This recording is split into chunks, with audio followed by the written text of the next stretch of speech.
Hello,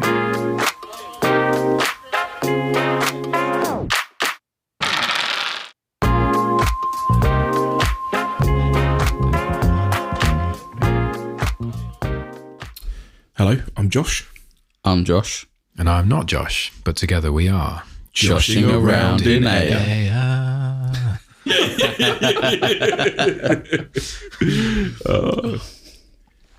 But yeah, I believe we have a drink for us to start off with. It's Grappa dei Coli, and underneath the phonetic subtitle pronunciation. says Grappa tradizionale dal profumo particolarmente intenso e persistente. So, Sorry, is an Italian man just walked into our podcast? Or... That was incredible. It's actually really. I thought that I had bought this while I was in Germany, and the label is entirely in Italian, apart from on the back where it's entirely in English.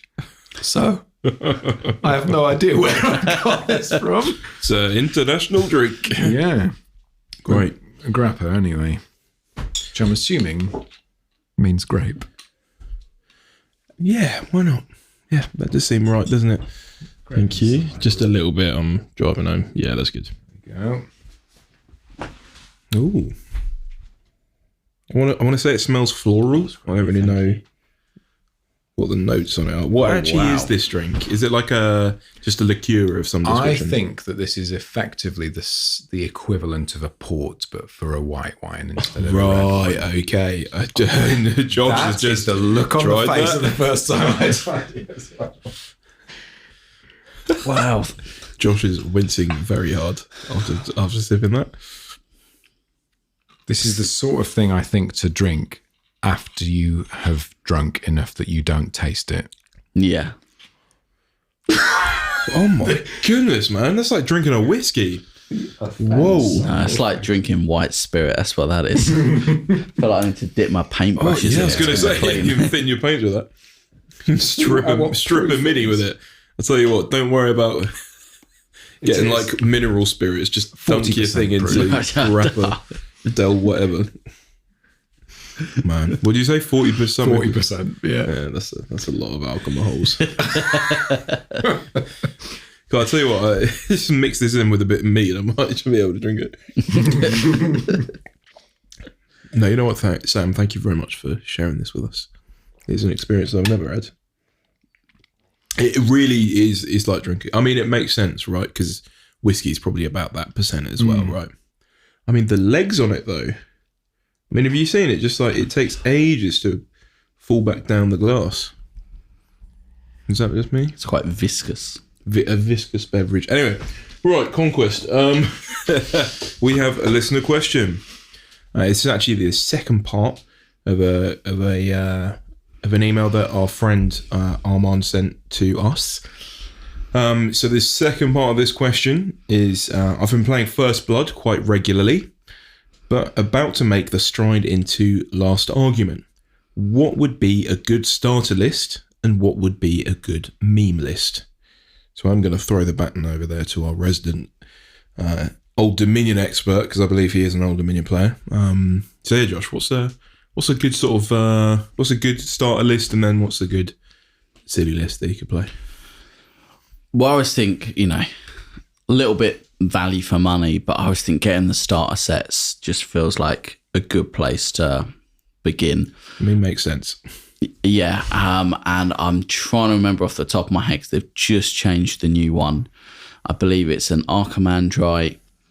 I'm pretty sure it's 2 regiments of bone golems, and then I think it's some legionnaires and Kiers. But they're dual sets, so it's legionnaires or Praetorians and Kiers or Mori. So, I mean, I'd definitely be looking at starting there. I think an Archimandrite with a nice block of 6 bone golems is just horrible to face against. I think the Kiers look pretty... I haven't tried them out yet, but I've faced them and they were quite effective. So I think I'd be looking at going for a list where probably maybe like 1,000 points is like an Archimandrite warband. You could, if you really wanted to get the starter set twice, I think you could go for like an Archimandrite with some Legionnaires, and then Keers and maybe 2 big blocks of Bone Golems. I think Bone Golems work really well as a kind of 5 or 6 block, just in my experience. I think being that wide, you get lots of Aura of Death. You want them to stick around. Again, the Archimandrite's got some healing. So I think you could either do 1 or 2 blocks of Bone Golems with some Keers and Legionnaires with the Archimandrite, and you're probably looking at about 1,000 points there. And then, I mean, you've got a few different options for your other 1,000 points. I think you could get a Strategos in there and, you know, have a Strategos and some Cataphractoi. You could get a Ziliarch in there, go for some Praetorian and Varangians. You could get a Hierodeacon, is a staple in all of my list, just to get dark power each turn from a spell. You get a Fallen Divinity. I mean, piss everyone off. It would be amazing. I've got the Old Dominion 5th anniversary supercharged start set. Is it worth me just mentioning what's in there? Okay, so you've got an Archimandrite, you've got 6 Bone Golems. I think you've got 2. You got 6 stands of Legionnaires or Praetorians. You've got 3 stands of Keres or Moroi. So that's another dual kit. And then you've got a bunch of other random stuff. But yeah, those are your main things. So yeah, 2 MSUs of Bone Golems, 2 MSUs of Praetorians or Legionnaires, and then an MSU of Keers or Moroi. And that will set you back €159.99. Nice. There you go. I mean, look, I think if you want to go something real easy to play, do exactly what I said. Get an Archimandrite, some Bone Golems, some Legionnaires and that. And then I think probably do the other half of the army. A Ziliarch's very strong and very simple. Ziliarch and some Praetorians and a block of Varangians. It's quite nice and easy to play. Yeah. And I think you'll have a lot of fun there. I think the Fallen Divinity, it just gets a little more difficult. You've got to really build your list very well to make sure you're getting enough tokens. You got to know, you're going to try and split them up between the 2 pools. You're just going to go all in the Fallen Divinity. So, and then, I don't know, for a meme list, I tell you what, Chris, who both of us faced, we talked about in a previous podcast at the Bad Moon tournament, he ran an Archimandrite in a block of 8 Praetorians. Right. Another Archimandrite in a block of 8 Legionnaires. Yeah. That's a pretty memey list, isn't it? It was. I mean, it was a memey list that could still, give people a good run for their money at a tournament. 100%. I was sweating, man. My goodness. When he's got just an unkillably large block and he can heal it up, I mean, it's just like... forcing your opponent to basically either choose to commit a significant portion of their army into that regiment or ignore it entirely feels like a good thing for you to make your opponent do. Oh, yeah. I mean, it was... interesting you said you didn't kill it in your game, because I didn't kill the block in my game either. It's that many Praetorians, you just ignore it and you're just like, it's going to do its own thing and I've got to try and win some points around it. Well, Armand, thank you very much for messaging. We always appreciate some questions. And yeah, they were brilliant. You've hit the nail on the head and you know exactly the sort of questions we want. Yes. One silly, one normal, one insightful. So thank you. Painting. We're going to talk about painting today. I feel like the last episode we had was very visceral, very maths heavy. That's not necessarily my forte, but I do enjoy a bit of painting. So this is one where I get to talk and you guys can shut up. So it does feel like the opposite end of the school, right? Like the maths geeks are left behind and we're down the art corridor now. Oh man. But yeah, no, I just my first experience of painting was a little band of orcs that we were playing Gorka Morka with. I think I really enjoyed that.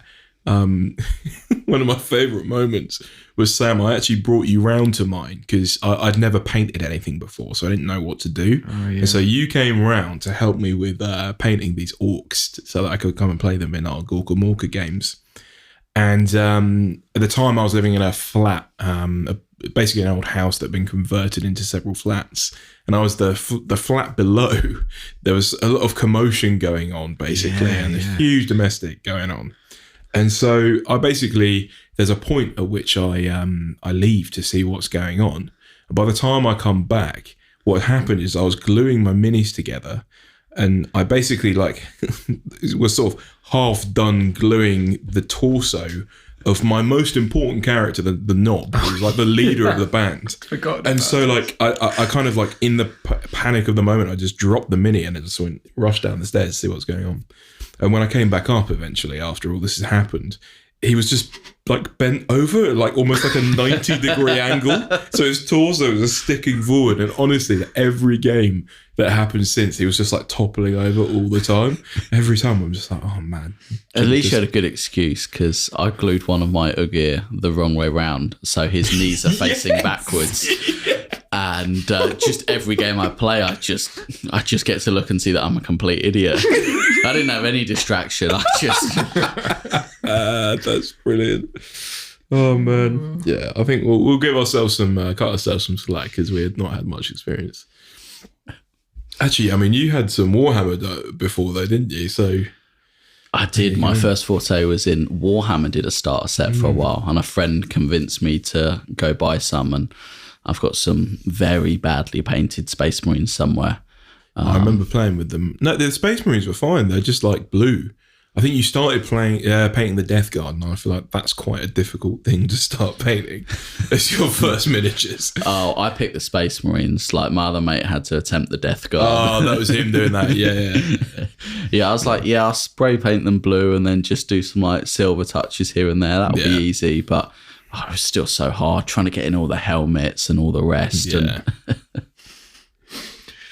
Well, my first foray into painting was in the 90s. I'm sure if you were a kid in the 90s like I was, at least in Britain, everybody had this Citadel paint starter kit.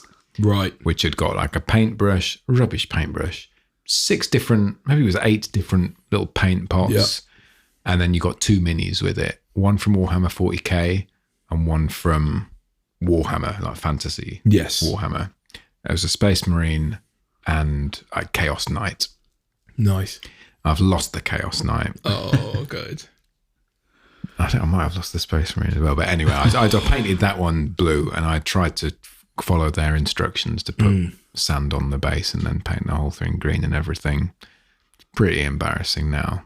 But my old Gorka Morka stuff has still survived, and so I thoroughly enjoyed playing with it. It was brilliant. Yeah. Like seeing your little like your humans who were trying to be orcs. Was it the digger knobs or whatever? Yeah, diggers. Yeah. Oh, brilliant! Absolutely brilliant. Love that. And those are quite satisfying to move around the table because they're made of metal, and so every time that you move them, it's that clunk.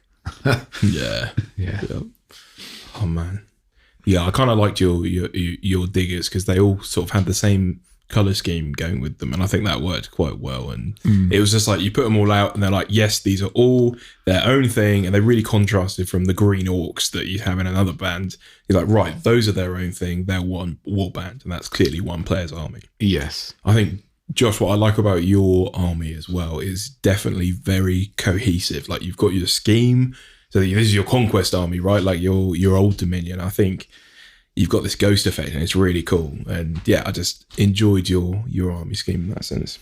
Yeah, I think like Nords, which I was collecting first, I kind of started and I was just doing it regiment by regiment, and there was like no matching. And when I was thinking of getting a second army, I was like, right, I want to have a scheme from the start that means the whole army is going to match and kind of fit together well. Yeah.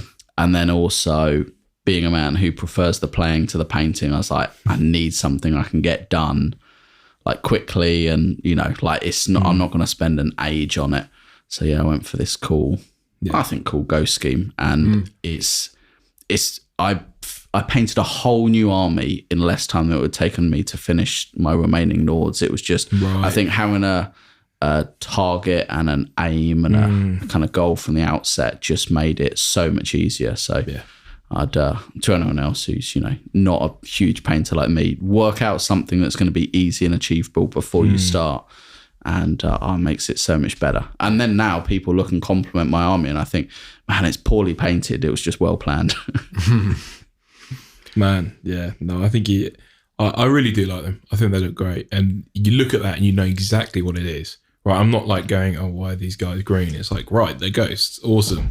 And you can kind of, what I really like that you did was the Legionnaires were fully green. I think you had like one little loincloth or whatever would be coloured.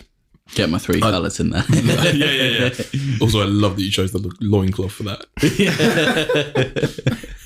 And the old Dominion about modesty over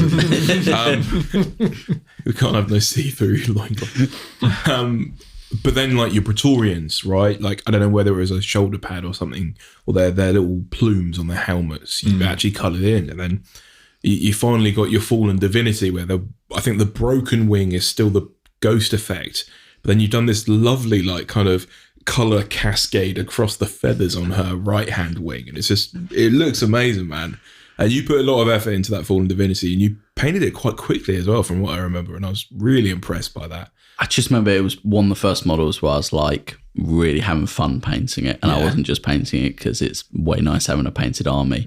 I remember that one. I was like, like once I started, I was like, time just slipped by. Yeah. But no, I've been really happy. People got my original thing, which was I was trying to go for the army from Lord of the Rings, the ghost guys out of the cave. Yes. And when I was at last tournament, someone went, are you trying to go for a Lord of the Rings vibe? Yeah. I was like, yes. Yes, those. And then, the second one was, as you said, I tried to make it so that they were more in this reality, the more senior and stronger they are.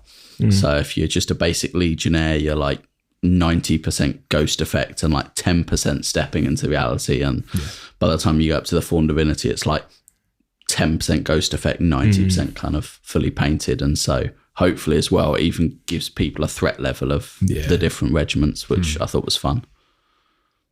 Yeah, lovely. Well, with my spies, I mean, the reason why I got into Conquest really was because I enjoyed the painting. And so we were playing Gorka Morka, and I just thought, it would be fun to... I've already done my orcs, and so I'll just have something just to kind of keep me going on the side. And as a result, I've got one beautifully painted mercenary crossbowman, one beautifully painted man-at-arms. I think I did one Steel Legion, and then I had a couple of force-grown drones. And then over time, I moved into the spires and started gathering them, and then we'll go to LGT and I count how many force-grown drone models I need to make up my army, and I think it was 75. So if that's divisible by 4, is it? No. If it's divisible by 4 minus 1, then it'll be because of a catabolic node as well. But guys, we've had the maths episode. Don't do this again. And I think we're quite clear on who is the strongest in this room on the maths, and it's not me. So I've got 2 of my force-grown drones are painted with this clever sort of dry brushed light blue effect. And then all of the others were just spray painted bone, contrast paint, and then some light red just thrown at them to cover their, the wrappings that they've got on them. And then that turned into, by accident, the colour scheme for my army. And so, I mean, you, Sam, you're an absolute machine. I mean, I remember I came to your house once and you had basically a bunch of force-grown drones, bone white. Right, you painted them, but you primed them. I was like, cool, okay, that looks cool. But, you're starting to see something. And then, it was a couple of weeks later, and I just saw your entire army, 10 abominations and a million force-grown drones. They're just all painted. I'm just like, how did you do that? And I was just really interested. What sort of, was it the motivation of knowing the tournament was coming up? Or was it just kind of you got into the flow of it? What kind of did that for you? Well, I think there was an interesting psychological trick that happened by accident, which is that we'd entered LGT, and originally there was a painting requirement. Yes. And that had been sort of building on me, and I was just thinking, I'm just going to end up with this rubbish painted army. And then they said, don't worry, doesn't need painting. And something in my mind went, people are going to be turning up without painted armies. Wouldn't it be cool if you turn up with a painted one? Yeah. Like, why did it work that way around? And suddenly all my stuff got painted. Yep. And I remember there was one week where I painted 50 force-grown drones over 2 or 3 evenings or something. And yeah, it is the simplest painting scheme. And I say to people, don't pick up one because you look at it and think, oh, that looks impressive. I'll pick up one and have a look, because each one is embarrassingly badly painted. But when they're all down there together and you've got the mass, that's when it looks really good. I mean, firstly, I don't think they're that badly painted. I think they are actually kind of cool and quite thematic. But secondly, you are 100% right that an army, and I think we said it in like one of the first few episodes, right? That an army that is 100% painted will look better than an army with a few regiments that are really nicely painted. And so you just kind of lent into that, went for it, got the whole thing done. And actually both of you have done that, right? Like, and Josh, I think is interesting for you as well, because you're quite interested in the meta. And so you're always like, your army lists are always changing. So you have kind of less time to paint than anyone really. And so you're able to just quickly bring these guys up. Obviously, Sam, you've got your own motivations, and I find that really interesting as well. Well, yeah, I ended up with a Siegebreaker Behemoth and figured, well, I want to get that painted because it's my new one. And so get that painted. Yes. And then it's there. And then we were going to Southampton. I thought, well, I need the Avatar on in order to allow that to be played. So now I've just got to paint them. Yeah.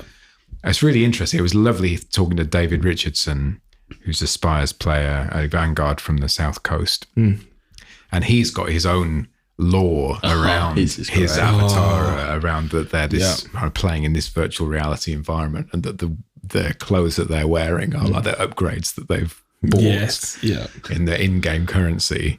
And so he's got these special sort of different characters, and mine are just, no, my stuff is bone and red. And so that's what I'm going for.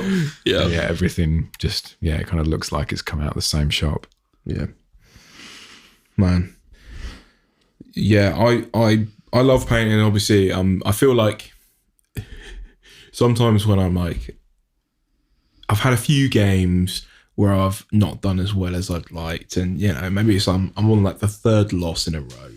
I'm just like, look, at least if my army's gonna die, it's gonna die looking pretty. So that's very much been my sort of philosophy going into this.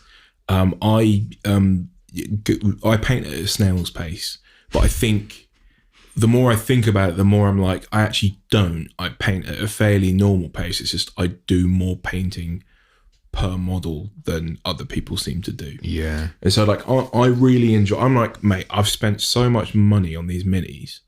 I'm like, I want them to look nice. Do you know what I mean? I want them to look as good as I am willing to give into that miniature. So like what I find is I get like an MSU of, I started doing it, I would do a stand of men at arms, and that's the first thing I painted, I think. And I just like got really into painting them. And I actually had a friend come over who suggested a paint scheme. It was like green and gold. And then I looked at it and I was just like, that looks so cool. And these were all men at arms, right, mind you, who are like one of the cheapest units in my army. But like they just look really cool with that like kind of gold trim and the deep kind of dark green. And I was just like, it got me really interested in like color theory and like, oh, okay, why do these two colors work together? But then as soon as I bring in another color, it just makes it all fall apart. And so I think I kind of like, I now own like 10 different green paints, which is so unnecessary. But I keep going, I just want a darker shade. And I'm like, I do have a deep blue, deep green, but it's kind of, it leans more into the blue side of things. So I find myself like looking at like different paints and like, why does it go like this? I think I kind of then accidentally stumbled on finding that like from going to a fairly like saturated deep green to a kind of more unsaturated pale green, but like brighter in the highlight looks really cool. And so like, I think the apex of that for me was when I spent, I don't know, it must have been, so I think I've recently painted up some Mounted Squires, so 6 of them, so 2 MSUs. And I think they are by far my proudest achievement so far in terms of Conquest painting, possibly in life, but we'll discuss that later. But I've painted these guys up, right? And I spent ages, like, I think it's in total maybe 30 to 40 hours it took to get these two MSUs looking the way I wanted to. And I kind of thought, okay, let's spend time painting this green. Let's make it look really nice. And I'd say a good 50% of it was spent painting the green itself and making that look nice. And so I went through model by model, adding each layer each time. So I started off with a dark green, then a medium green, and then I'd go and kind of go on to a paler green. And I'd sometimes go back to the previous greens because I was like, I didn't like the way I'd gone too much with the highlight. So actually I found that if you like, so there's these shields, right? And if you just dot a few bits of the paler green at top, it really makes them pop. Whereas if you like do a big layer of this pale green, it doesn't quite have the same effect. So I found a few of them I had to go back and forth. But like I was spending the whole time like painting them and not really kind of appreciating them. And then I took a step back at the end of a really long session. I finally done all the green. I was like, great, I can now do all the leathers, all the other stuff, all the horsehair, all that kind of stuff. I step back, I'm like, mate, these look flipping cool. And like I hadn't had that moment for the last regiment I painted. I think it was my household garden. I'm like, they are cool, but like I don't feel like the paint jobs were as good. But like I remember sending a photo into the group chat because I was just so like gassed about them. I was just like, this is amazing. That kind of when it came to painting the rest of it, I was just like, great, leather. But I keep finding these like cool little moments where you finally finish something and you get a little eureka moment and you've tried something. I'm like, man, that looks so cool. And so I had another little moment with their little backpacks. And I'm just like, I spent, okay, if I spent 50% on the green, I spent a good 30% painting these little backpacks on these horses. But like, I remember sending you a photo, Sam, when you referenced some artist that I'd never heard of before. But I was just like, I was honestly, I was so pleased at the way I'd done the highlights on them. But like, what I then realised, well, I spent all this time doing these highlights on these backpacks. I'm like, no one's going to look at them because all they'll be seeing is A, the green, and B, I don't know if you've seen on the Mount Squires, but one of them in the regiment has this like rose on their shield. Yeah. It looks really cool. And I just dotted a few bits of really light yellow, and it just like suddenly made the whole thing pop. I was like, people are going to be paying a lot more attention to that, which took you probably 10 minutes in total to highlight both of those shields. Whereas like these backpacks took you like 10 hours. So it's like a little bit like, I think I need to learn to prioritize my time a bit better and I might get more stuff painted. But the whole journey of it, I just found so fun. Like finding out which bits work well and which bits don't work. And actually, because painting is an additive process, if I don't like something, I just paint over it. Yeah. It's not an issue. And so like that was really fun. Look, I think, you know, a lot of the painting experience is just enjoying the fact that I've just sat here for an hour or 4 hours or whatever it is, and all I've just done is just moving around this model, adding a little bit of something else and thinking, you know, I'll add another little bit of paint in. And that's just a very mindful experience. So, you know, there's just pleasure in the doing of it. But there is something about your models. I love other Josh. I love your caryatids or canaphores or what that combination of just two really simple colours, but the parts of the model are so very clear that I look at them, and every time that they're put on the table, I find myself sort of just peering down and just thinking, that just does look really nice. And then with yours, I look at those horses and it's like the longer I look at them, the more I find that there is. Right, so I remember you sent a picture of your Ashen Dawn, like, I've just finished these. And I look at them for a few seconds, and then I notice on the back, it's got like all these little diamonds, and you've managed to highlight every single one of those diamonds. It's so long. But something like that, you wouldn't get that by looking at one of my models. Right. Because my process is basically base coat, wash, if you're lucky, a dry brush. Sure. You know, it's getting a highlight if I'm absolutely convinced somebody's going to be picking these up. And most people will go, "I done a nice colour scheme. I'll just have a little closer look. Oh, yeah, all right, there." Like that's the end of that conversation. But with you, it's like the closer you get, the more you see. Like, wow, you got irises on those eyeballs. You got a single spot of light just in the corner of the eye. Like, they're so amazing. I remember we used to laugh so much because even when you started with your mercenary crossbowmen and stuff, they were so exquisitely painted.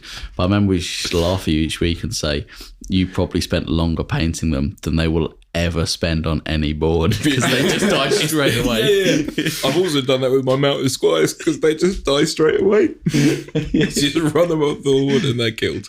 I think my instinctive response when you put up the picture of mounted squires was just to zoom in on one of the shields. Oh, yeah. And just reply with the comment, "What the heck, mate?" Oh, man. Yeah. I was really pleased with that shield on the mounted squire as well because Parabellum normally, so with the men-at-arms shields and stuff and militia, actually militia have a bit of texture, but men-at-arms are just literally flat shields. So you have to do, if you want wood texture, you got to paint in the grain. I'm just like, I do enjoy a good paint job, but I don't have time to paint like wood grain.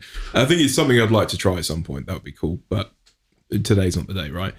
But like with that, I was just like, it was already textured. I was like, sweet. This is like begging for a dry brush. I did a dry brush and then I did a lighter dry brush on like just the top part. And so it like actually made the whole thing go pop.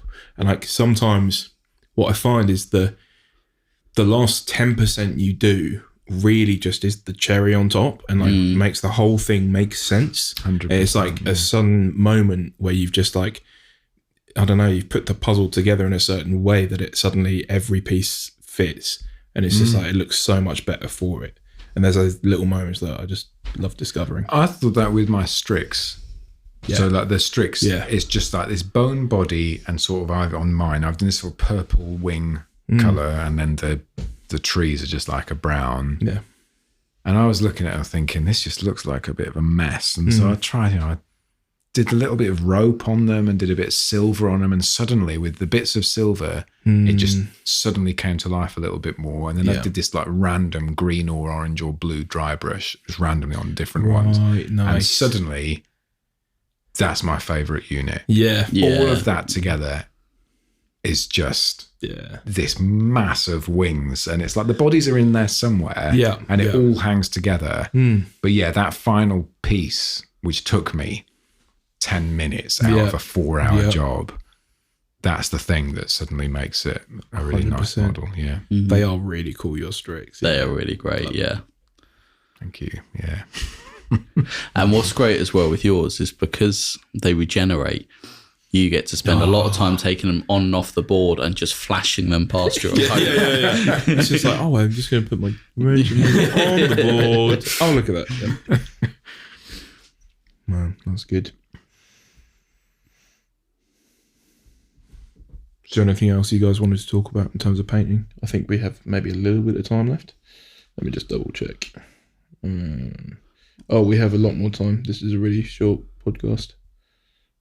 Well, we've got two options. Either we can talk quickly about basing or we could sidetrack onto what we were discussing earlier with armies and synergy versus strong units. You want to keep on basing? Yeah, cool. I'm just going to do a clap so I know where to cut. That wasn't a bad clap. No, that's quite good actually. Thank you. Josh, I know we've talked a couple of times about some of the joys and difficulties of basing infantry stands, especially with the textures we're doing. Like I've got my ground up coffee ground paste that I'd have to try and kind of neatly do around. You're doing this. What's your basing material for your Old Dominion based out? Yes, I've done two different ones. So the one I've done for my Old Dominion, I'm like really happy with how it finished and looks, and it's so durable. It's basically mix like poly filler, which is like, if you've ever unscrewed something out of your wall at home, it's what you fill the gap with. And then I mix that with some black paint and some kind of like coarse kind of sand. Like it's nice when it's not all like uniform. It's got like a few like smaller rocks and stuff in it. Yeah. And you mix all that together, spread it on the model. If you kind of got a wet brush, it's really nice. It just doesn't stick to the brush. You can just kind of flow it all around.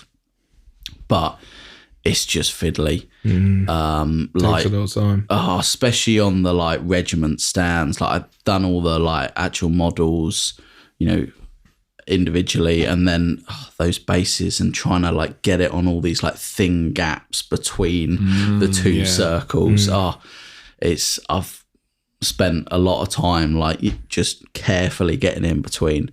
But then at the end, once I'm done, I let it dry. Probably takes about 24 hours to harden. Give it like a wash with Agrax Earth Shade, and then like a heavy dry brush. And it looks really nice. And the other thing is it's like rock solid. So if I just throw them around, and like I've never had it like any issues with it. No. Whereas my Nords, I went for like the snow. I like bought that kind of textured snow, and I like put down PVA, and then I put down like the first type of snow, and then like using hairspray to stick a bit more, and it looked really good. But over time, slowly bits have fallen off. I had a few grass tufts that have like fallen off, and it's just it's not aged as well, right? Whereas this polyfiller mix, I've been really happy with the nice rough finish of it. It also looks awesome. It looks like this kind of volcanic ash sort of like wasteland look, which is totally in keeping with the lore, right, of Old Dominion, which is really cool. It's great, and it's just a colour that contrasts quite nicely with the kind of green ghost effects. Which again, I remember when I saw someone on YouTube give me. I didn't come up with this myself. I'm not, chemistry at home playing around with different random like leftover materials I've got, but they were talking about different ways to do the basing and different colors to use to compare against your model color, and this one using black paint and keeping it all a bit darker just works really well against the kind of lighter models. So definitely makes a big difference. I think once all your models are painted, it's like they look fantastic. Once they're painted and based, it just looks... adding bases onto models it just makes such a difference. Yeah. And like we were saying, it's the cherry on top, right? Like it's that final 10% that just makes, boom, it makes perfect sense. Yeah. I've finished painting my Hephaestion giant, but I haven't done the base on it. Right. And it just looks like a little plastic toy. Yeah. And then you stick a base on it, and all of a sudden it's been transported out of a fantasy world and just happens to be sitting on your shelf. Yes. So adding a base is really a cool thing to do. My basing technique is as simple as it gets. I'm so impatient to start playing that I just stick all of the models straight onto the bases. I just want to get them onto the field and play. And so just PVA glue, fake grass, some rocks. I've got these little rocks. Rocks, fake grass. And I have at times taken a tea bag of green tea and used that as like a fake leaves and a darker grass. Looks really good, actually, I think. Within my spectrum of how high quality I get things on my models. But just, again, that consistency across the army where everything is just grass and rocks, it does just look like the spires are just marching off through some field. Yeah. I like the effect of taking discarded bits of other models. So one of my abominations is like crawling through the field and happens to be crawling over the shield of a man-at-arms that I've sort of cut into and stuck into the ground. Yeah. I think I've got some extra bits of 100 Kingdoms and Wadroon that I'll be using as basing items. I think because you've got the new abomination, right? For one of those tendrils, I really think if you can, find a way to drill a hole in one of your men-at-arms and just like stick it on the antenna thing. I think that would be so cool. I absolutely shouldn't I? Yeah. And I feel that I ought to apologise actually to all of the listeners and to you two and to myself that in a previous episode of this podcast, I said, I'm not getting that new abomination because I already have 3. Yeah. And who needs a 4th abomination? Yeah. And I think within 3 days I had Conquest. Yes. Yeah. I love your creativity, Sam, with some of your basing. Like, is it your Ferromancer? Like, you've got like kind of a log on the base. Oh, yeah. I looked, I was like, where'd you get that log from? And you're like, if you look a little closer, it's just a piece of bark. Yeah. But it just looks so good. I was on a walk with my kids and one of them had walked by this tree and said, oh, look at this old gnarly old tree. It looks like something that you'd have on one of your stands. Yeah. And I thought, So you're right. yes, it does. So I picked up this Yoink. piece of bark Yeah. and I did the proper thing. I stuck it in the oven. Nice. Low Yeah. temperature to Kill off all the stuff off. Yeah, I washed it with soap and water and then there we go. I had that piece, broke a little piece off, stuck it on the base. Thank you for Solid. describing that as creativity. No, I think it I think it looks great. One of my favourite things that I kind of miss was your about Gorka Morka was your DIY terrain that you made. I always thought that was really cool. Joe, the best one of those for me, I love it so much. It's an upturned donuts carton. And all I did was just cover the whole thing in black, Yeah. dry brush it silver, metallic silver, and then I used that polyfiller or Mod Podge or whatever like around the outside, and I'd coloured that like a brown Yeah. colour with some tufts of grass. And like it looks like there's this like manufacturing facility buried in the ground, and then that's a piece of terrain that we're sort of playing around. So cool. It Really reminds. I don't know if you've ever seen the show show Silo on Apple TV. There's a bit where they zoom out and you see the top of this silo and what it looks like in this wasteland, right? Post-apocalyptic thing. Really reminds me of that. It's really cool. nice. Maybe they made it with an old donuts card. Or maybe they just saw your terrain and thought, oh, we need to base an Were entire inspired by it. multi-million-pound series on your donut tray. I mean, That's the only reasonable explanation. I should sue them, actually. Shouldn't I? There was one piece of terrain that I made with like an old grapes punnet or something, Nice. but cut out bits of a cereal box to make the stairs Yeah. that climbed up the side of it, Yes, and then I made a remember that little now. wall around the top. And again, I think that's like, it's just really effective, actually. That's something that I potentially miss about what we currently do, because we use a lot of 2D terrain, is I like the immersion that you get from Yeah. 3D terrain. It's a little bit difficult Yeah. to do that with the 2D, but it's kind of the nature of Makes the games easier, doesn't it? it makes transporting the stuff easier. Yeah. And the mechanics of the game are that it's important that you can physically finish within terrain Yeah. areas. Man, I mean, Josh, if we ever find a project that will combine both our talents of painting and DIY, is building a full wargaming table at some point in our lives, I think that would be amazing, because I don't know the next thing about how to build a table, but I can put some XPS foam or whatever on top and make it look pretty. Great. Yeah. Well, I recently got a very nice plunge saw for any of you who are interested in DIY tools. So it's the perfect tool to be building a wargaming table with. Nice. Well, I look forward to it, mate. Right, and on that lovely note, I think we should end it there.